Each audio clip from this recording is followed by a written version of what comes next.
Shalom, shalom, shalom, shalom, Israel. This is Yermiyah, yoshshaalia, Benyahrael. Let's want to read out of the book of Proverbs. A lot of times we wonder what's going on, or how should I approach this situation. I got a situation with my isha. I got a situation with my neighbor. I got a situation dealing with my coworker. I got a situation dealing with my children, my brother, my mother. And the book of Proverbs is a book of wisdom.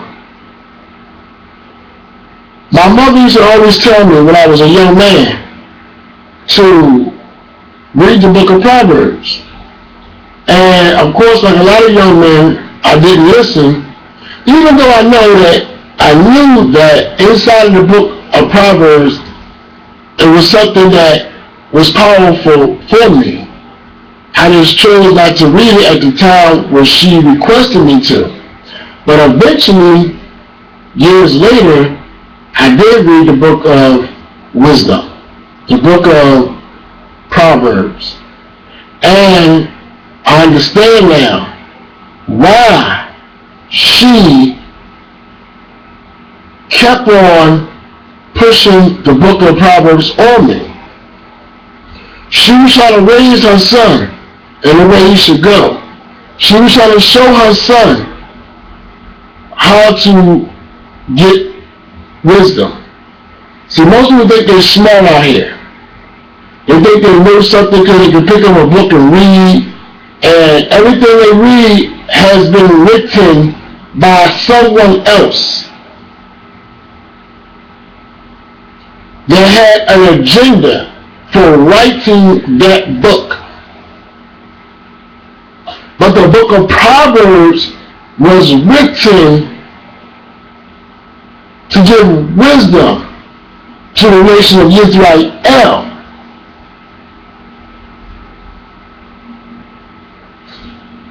The book of Proverbs tells you how to deal with every situation in life. Every situation in life. You can read the book of Proverbs and it will tell you how to deal from how to deal with your neighbor to what kind of wife a man should pick.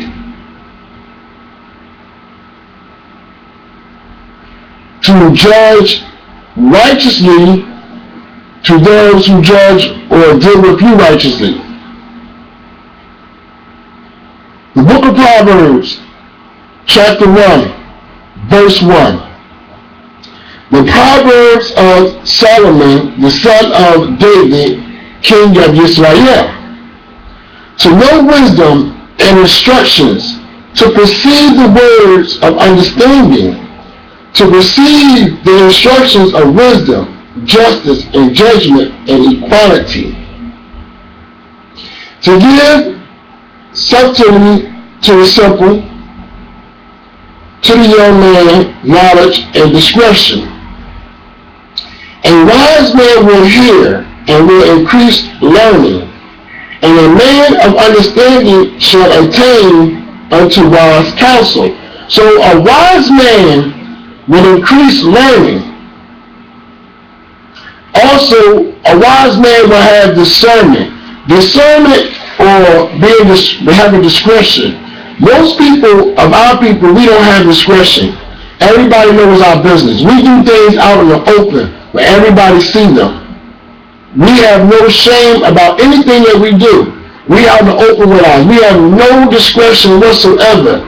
We cannot have discernment, not to discern, because we have no discretion. To discern means to be wise, to be careful, to have clear understanding of what you're doing.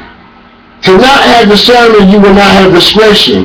To understand that it's certain things you don't do in front of everybody. You don't let the left hand know what the right hand is doing.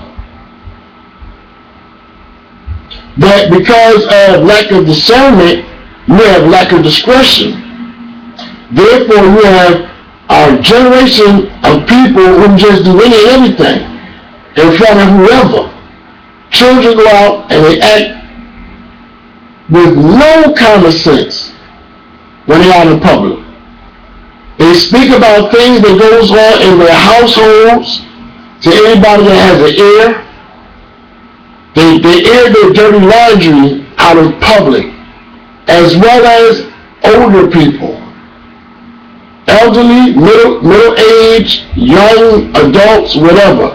Our people do not and have not discretion because they have not discernment.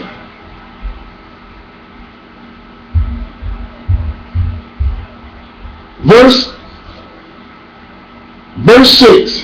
To understand a proverb and the interpretation, the words of the wise and their dark sayings, the fear of the master is the beginning of knowledge. The fools despise wisdom and instruction. So anyone that you come to and you say, listen, what you're doing is wrong, and you're going to cause yourself problems by doing this. If they don't take heed to what you say, they are a fool, because they despise the wisdom. This is just like when you tell a person, look, that stove is very, very, very hot. Do not put your hand on there, because you're going to burn yourself. A fool will put their hand on there and burn themselves because they don't have any type of wisdom. You know, when you do things, the Most High sees everything that you do. And the Most High will make you like a fool every time you do something that is foolish. Every time you do something that is foolish, the Most High will reveal your foolishness to the whole wide world. Everybody will know how foolish you are, from your mother to your father, to your grandparents, to your brothers and sisters, your aunts, your uncles. Everybody will know how foolish you are by the things you get caught doing. This is the Most High telling you that the things that you're doing are stupidity. And I'm going to reveal it to everybody every time until you understand that you should not be doing these things. This is not what I called you to do. I called you for a better purpose, to be a better person, but you're living like a fool, so I'm going to treat you like a fool and let everybody see your foolishness. Grab hold to wise counsel. Most of our people, whether they are children or adults or young adults or elderly, we tend to cling on to people that suit our purpose. If we're doing wrong in life, we don't want to cling on to somebody that's going to teach you how to do right. So we're clinging on to people who will justify and encourage our stupidity.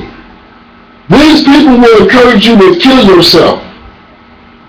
So when you die, all they're going to do is talk about, all they did was talk about what they were going to do. And I knew they were going to get killed. I just sit there and listen.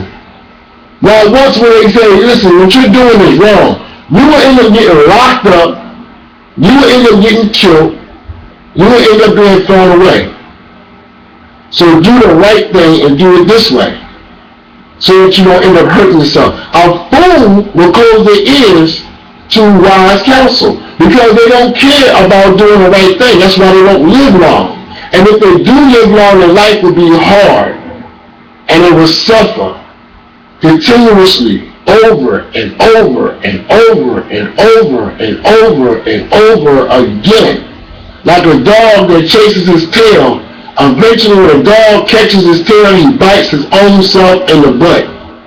That's how fools are. They continue to do the same thing over and over again and continue to get the same results over and over again.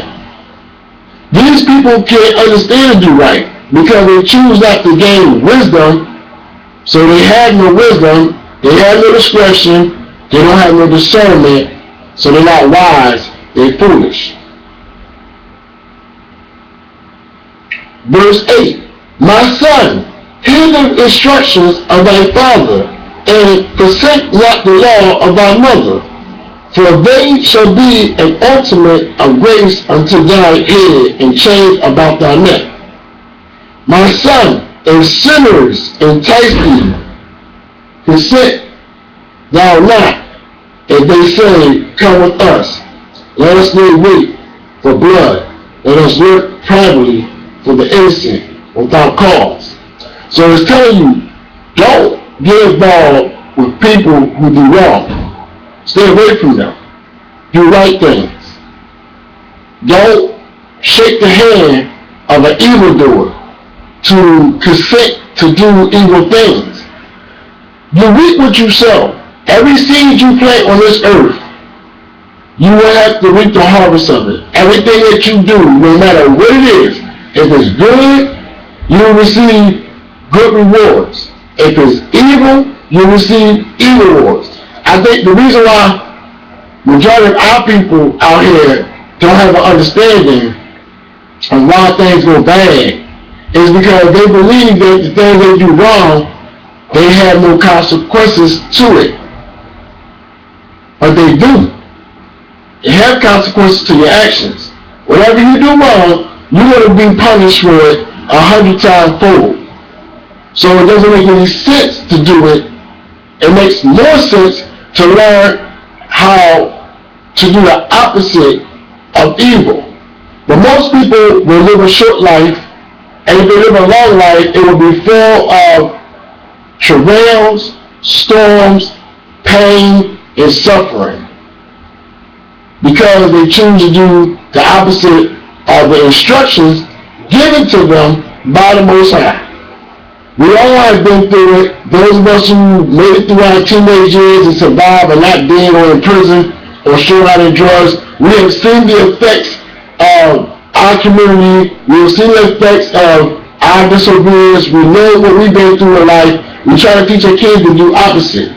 We see these things. Therefore, those of us who have been called and those of us who have been chosen, we have a choice, and some of us don't have a choice who have been chosen to do the right thing. That's why we teach this truth, because we know this truth will set you free. It will give you an understanding of why things are the way they are, so that you don't go reaching for worldly goods and worldly wealth, but you reach for a kingdom that is everlasting.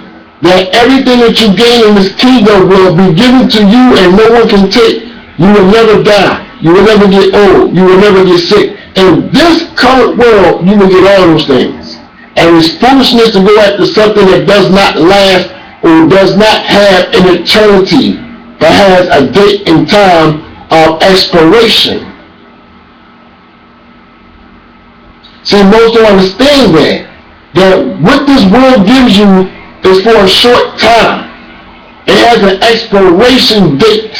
This earth has an expiration date. You have an expiration date. You have been given a grace period. A grace period of getting yourself close to the Most High, and when your grace period is up, it's up. Once your grace period is up, there is no remake, there is no takeover. You will reap what you sow. If you die in the state of wickedness and evil and have not done the thing that you need to do to make it into the kingdom, you will spend, if the Most High does not take you from that punishment, you will spend your eternity inside of hell, or shall I say the hell fires, and be tortured for eternity. You will never die. None of us will die. All of us will live forever. Whether you live forever in eternity of peace and love and harmony and relaxation, or you live eternity in hell and damnation. Most don't believe it exists. That's because they have no understanding of the scriptures. But those of us who are seeing these prophecies of the scriptures being fulfilled on a daily basis, on a yearly basis, on a monthly basis, on a second by second basis, we understand. That's why we dig deep into this truth, to learn how we can become better sons and daughters for the Most High. Whether we be from the ages of 5 to 55 to 105, we try our best to the ability that He has given us through the Spirit that is on us to discern the scriptures and to live in a way that please Him. Not pleasing people, not caring what people say. I don't care less when I walk like this door what anybody say about me and how I dress or what I have on, because they're not the ones that I'm looking to please. I'm looking to be the one who created me and knitted me in my mother's womb. I don't care less about another human being and every marks of this left in mouth, because that same person won't do anything for me, and cannot do anything for me, and can't do anything for himself. So why would I worry about a human being who can't save my life, can't do nothing for me, won't do nothing for me, will criticize me? I don't care less about their thoughts or what they say. I care about the one who created me. So I dig into these scriptures as other Akis and other Koreans do to live a better life. I walk around with guards on. And if somebody say to me or laugh at me, they're not laughing at me, they're laughing at the Creator who designed me in a way and told me to put on my royal apparel to not look like the world. So they're not laughing at me, they're cursing themselves. If I wear my tidbits or my clothes when I go out, and if somebody's embarrassed because I have them on, or somebody says something about them, they're not embarrassed about me. They're embarrassed about the scriptures and what the scriptures tell us to do. They're embarrassed about the one who wrote the scriptures. They're embarrassed about the one who gave the interpretation through the Spirit, the scriptures. You ever listen to Yermiyah, yoshshaalia, Benyahrael? And I will be back with my final thoughts. Shalom.